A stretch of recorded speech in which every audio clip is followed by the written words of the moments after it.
किसी दिन सुबह उठकर एक बार इसका जायजा लीजिएगा कि कितने घरों में अगली पीढ़ी के बच्चे रह रहे हैं। कितने बाहर निकलकर नोएडा, गुड़गांव, पूना, बेंगलुरु, चंडीगढ़, बॉम्बे, कलकत्ता, मद्रास, हैदराबाद और बड़ौदा जैसे बड़े शहरों में जाकर बस गए हैं। कल आप एक बार उन गली मोहल्लों से पैदल निकलिएगा जहां से आप बचपन में स्कूल जाते समय या दोस्तों के संग मस्ती करते हुए निकलते थे। तिरछी नजरों से झांकिए हर घर की ओर। आपको एक चुपचाप सी सुनसानियत मिलेगी। ना कोई आवाज, ना बच्चों का शोर।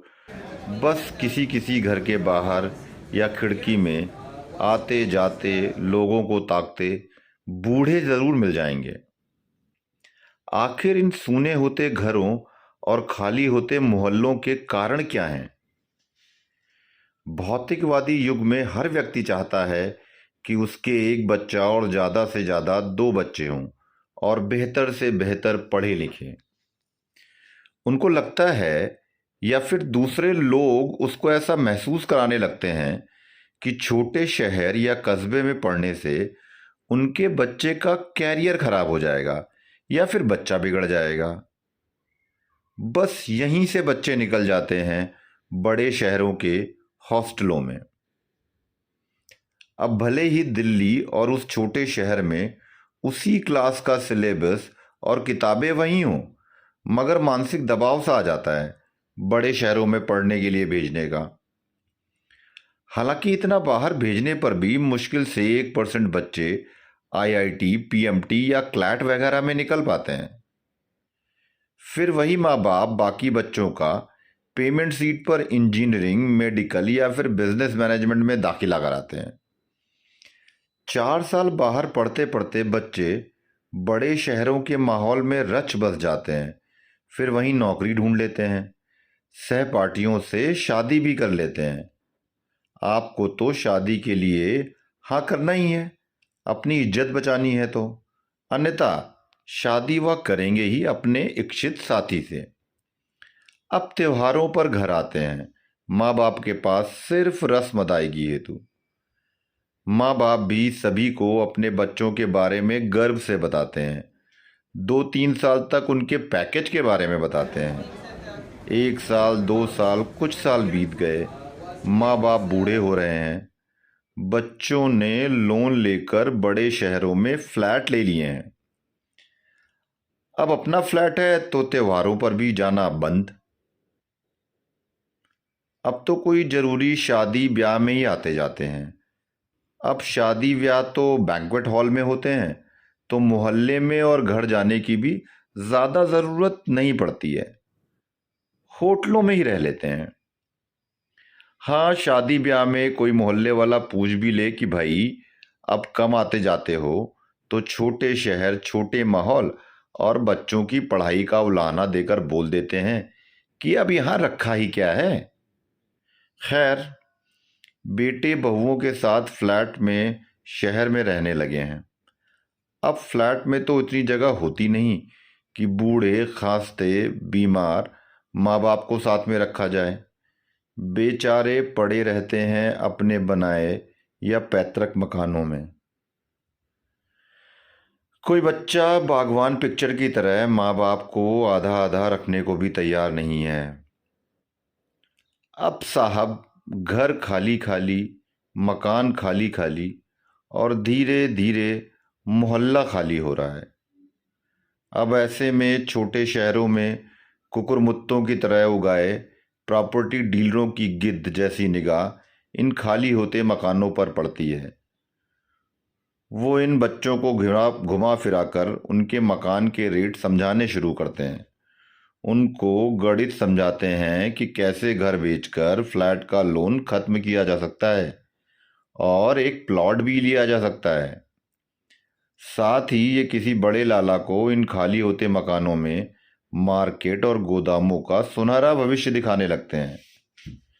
बाबूजी और अम्मा जी को भी बेटे बहू के साथ बड़े शहर में रहकर आराम से मज़ा लेने के सपने दिखाकर मकान बेचने को आखिरकार तैयार कर ही लेते हैं।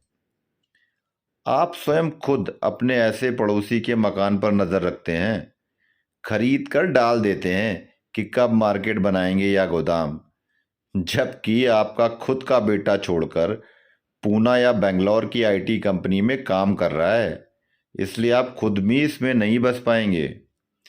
हर दूसरा घर, हर तीसरा परिवार, सभी के बच्चे बाहर निकल गए हैं। वहीं बड़े शहर में मकान ले लिया है, बच्चे पढ़ रहे हैं, अब वो वापस नहीं आएंगे। छोटे शहर में रखा ही क्या है, इंग्लिश मीडियम स्कूल नहीं है, हॉबी क्लासेज नहीं है, आईआईटी पीएमटी की कोचिंग नहीं है, मॉल नहीं है, माहौल भी नहीं है, कुछ नहीं है साहब। आखिर इनके बिना जीवन कैसे चलेगा। पर कभी यूपीएससी सिविल सर्विसेज का रिजल्ट उठाकर देखिएगा, सबसे ज़्यादा लोग ऐसे छोटे शहरों से मिलेंगे। हाँ जी, कभी यूपीएससी सिविल सर्विसेज का रिजल्ट उठाकर देखिएगा, सबसे ज़्यादा लोग ऐसे ही छोटे शहरों से मिलेंगे।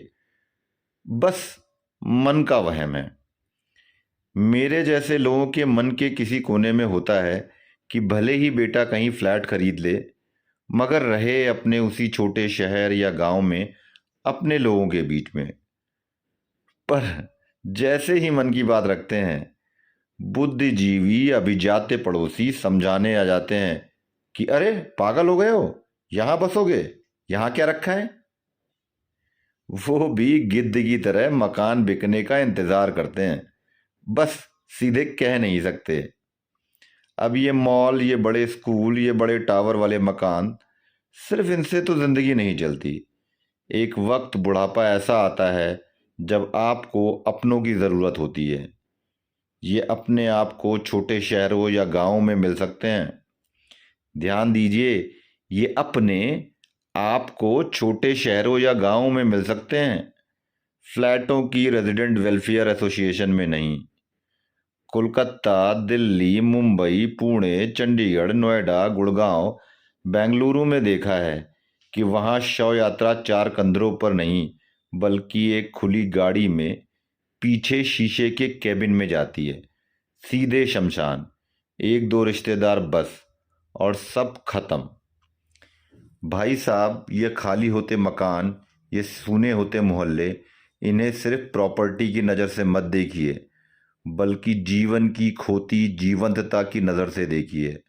आप पड़ोसी विहीन हो रहे हैं, आप वीरान हो रहे हैं। आज गांव सूने हो चुके हैं, शहर करा रहे हैं, सूने घर आज भी राह देखते हैं, बंद दरवाजे बुलाते हैं, पर कोई नहीं आता।